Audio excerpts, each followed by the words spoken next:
Classic Liton দাসের উপর ভরসা করে শাকিব খান তার ক্রিকেট জার্নিটা শুরু করেছিলেন, কিন্তু লিটন দাসদের দিয়ে আর হচ্ছে না। টানা 3 ম্যাচে হেরে শাকিব খানের মাথায় হাত। তাই তো এবার শাকিব খান নতুন কিছু ভাবছেন।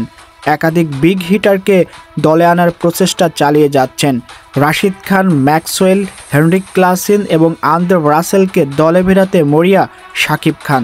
তার জয়ের কোনো বিকল্প নেই। এদিকে থিসেরা পেরেরা 100 রান করেও দলকে জেতাতে পারেনি।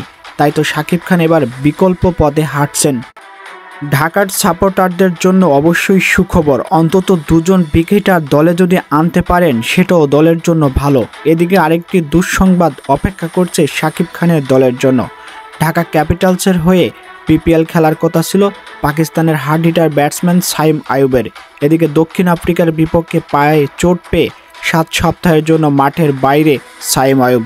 তাই তো বিপিএল খেলতে পারবেন না সাইম আইয়ুব।